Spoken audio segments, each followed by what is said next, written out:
6.2 second one. What they gave is, they gave AB as AB, CD and EF as 3 lines which is parallel to each other. AB is parallel to CD, CD is parallel to EF, and we have a transversal from them. And they also gave Y is to Z as 3 is to 7. We have to find the value of X. First what we'll do is, they already gave us AB is parallel to CD and CD is parallel to EF. That means simply AB is parallel to CD is parallel to EF.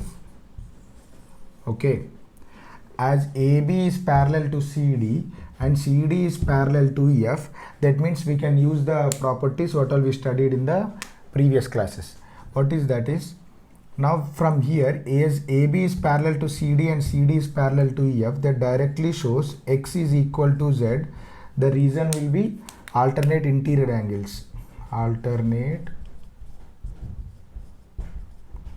interior angles are equal. X equal to Z.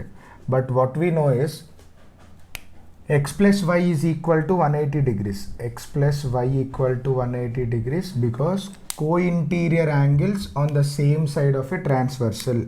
The reason is co-interior angles on the same side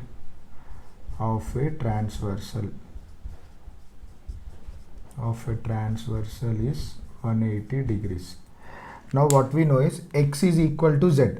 That means we can write X as Z plus Y equal to 180 degrees. Okay, but as they gave Y is to Z is in the ratio of 3 is to 7, as they gave Y is to Z equal to 3 is to 7, that means we can assume it as Y equal to 3A and Z is equal to 7A, because as they both are in the ratio of 3 is to 7. That means Z equal to 7A plus Y equal to 3A equal to 180. 7A plus 3A will be 10A equal to 180. A equal to 18 degrees. We got A as 18 degrees. But what we have to find? We have to find X. To find X, first we have to find Y and Z. First, what will be the value of Y? Y equal to 3A. That means 3 into 18. It will be 54 degrees. What will be Z? 7A. 7 into 18 will be 126 degrees. See, from this equation, X equal to Z, alternate interior angles are equal. That means X equal to Z equal to 126 degrees. So the answer for X is equal to 126 degrees, because in previous we wrote X equal to Z as alternate interior angles are equal.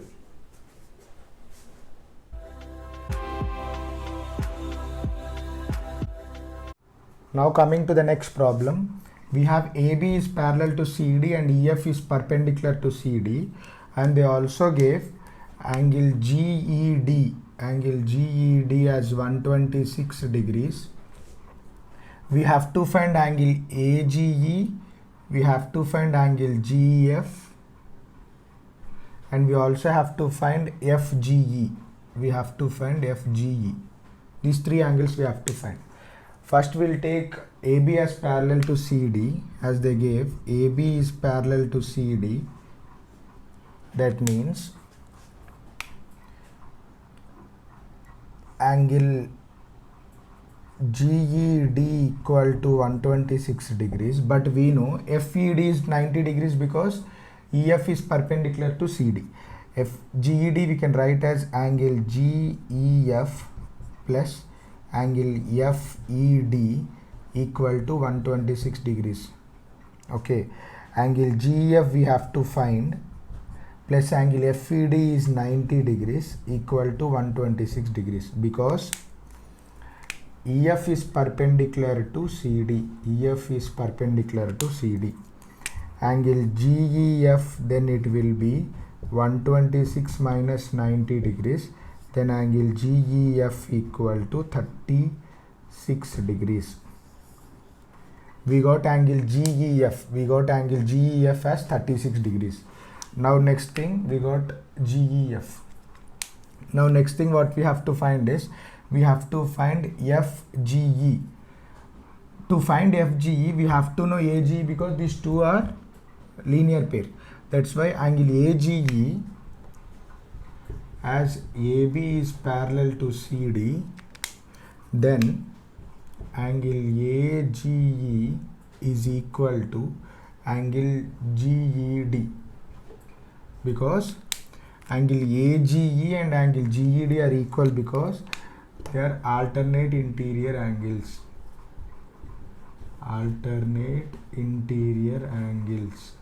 Okay, that means we know the value of angle GED as 126 degrees. That means angle AGE equal to angle GED equal to 126 degrees. That shows angle AGE equal to 126 degrees. We got angle AGE as 126 degrees. Now what we have to find is, we have to find FGE. We already know AGE. That means angle AGE plus angle FGE equal to 180 degrees, because these two are linear pair.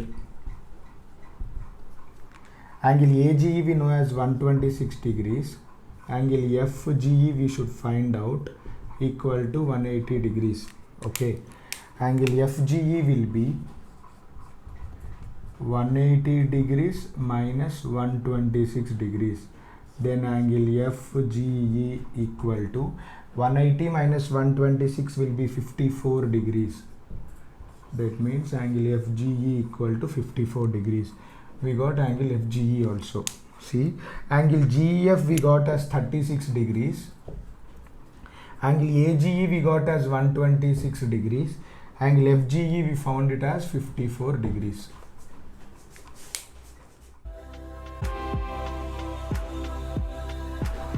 The next problem is, they gave PQ is parallel to ST and they gave PQR as 110 degrees, RST as 130 degrees. We have to find angle QRS. We have to find this.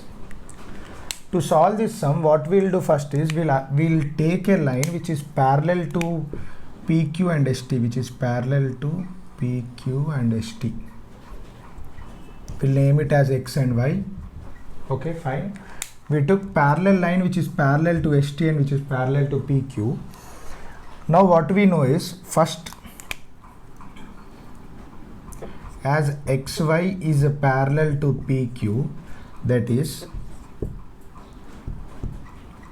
angle PQR plus angle XRQ equal to 180 degrees, because this is linear pair.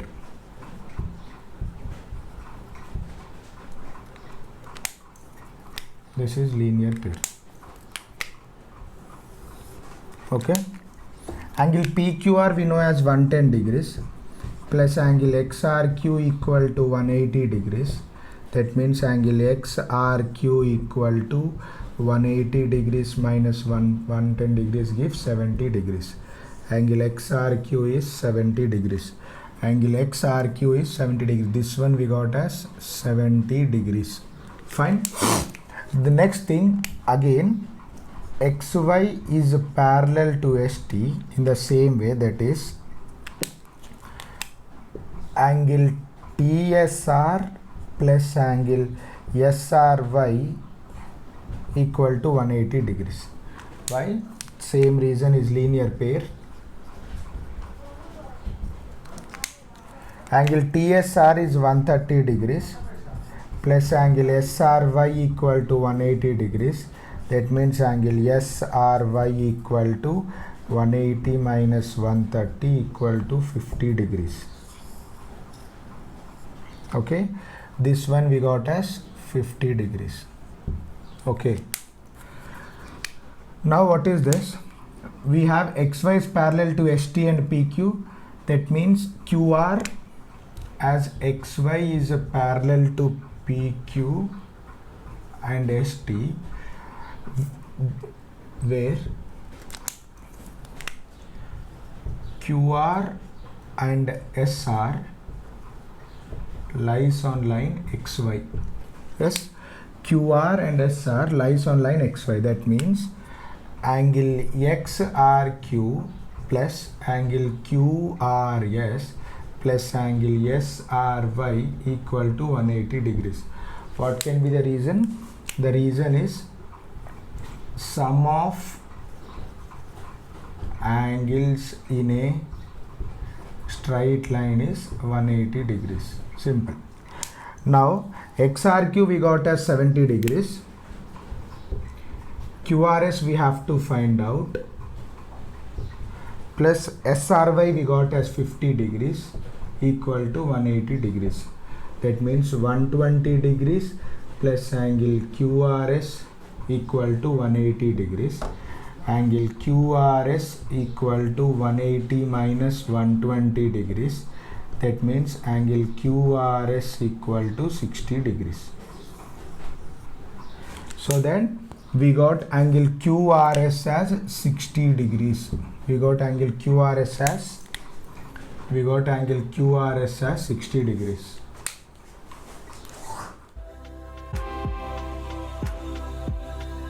The next problem is, we have AB is parallel to CD and APQ is 50 degrees, PRD is 127 degrees. We have to find X and we have to find Y. Now what we'll do is, as AB is parallel to CD, that shows simply that angle APR is equal to angle PRD. Why? Alternate interior angles. Alternate interior angles. Okay. Angle APR can be written as 50 degrees plus Y. Angle APR can be written as 50 degrees plus Y equal to 127 degrees. That means 50 degrees plus Y equal to 127 degrees. Then Y equal to 127 degrees minus 50 degrees. Then simply 127 minus 50 will be 77 degrees. We got Y as 77 degrees. Clear? Now coming to the next thing.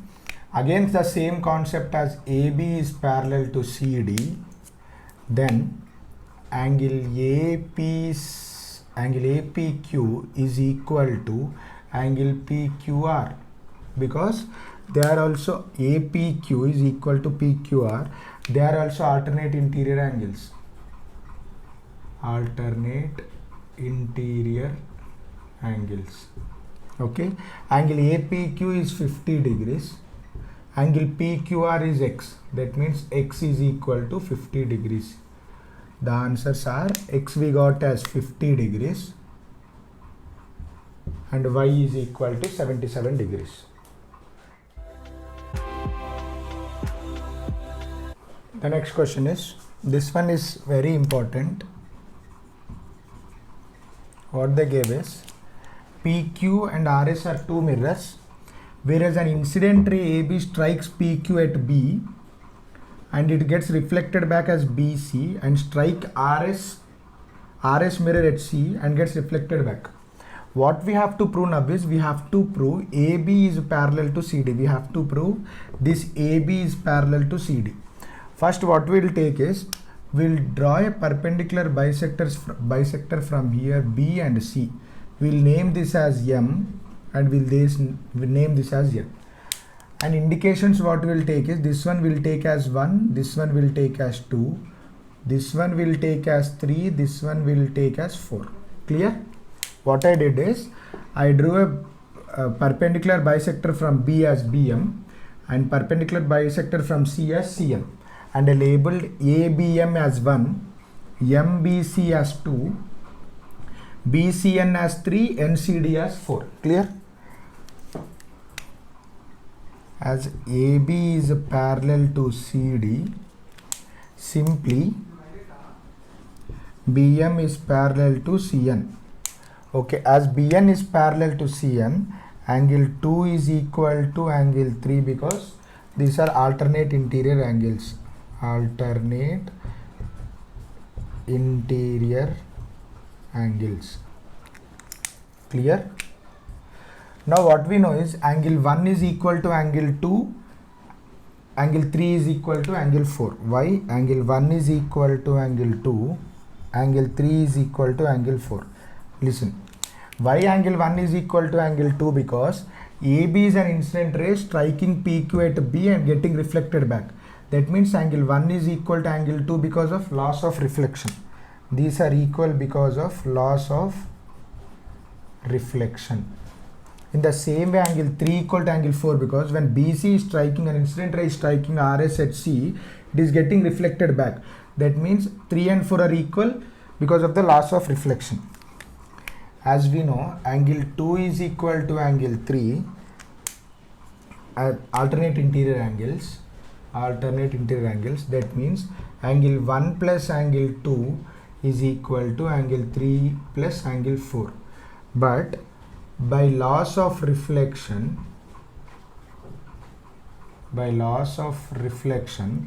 angle 1 equal to angle 2 equal to angle 3 equal to angle 4. That means angle 1 plus angle 2 is equal to angle 3 plus angle 4. That means angle 1 plus angle 2 will be angle ABC is equal to BCD. Angle 3 plus angle 4 will be angle BCD. As angle ABC is equal to angle BCD, that means AB is parallel to CD. As ABC angle and BCD angle is equal, that is simply AB is parallel to CD. Hence proved. Thanks for watching. If you have any doubts, comment me in the comment section.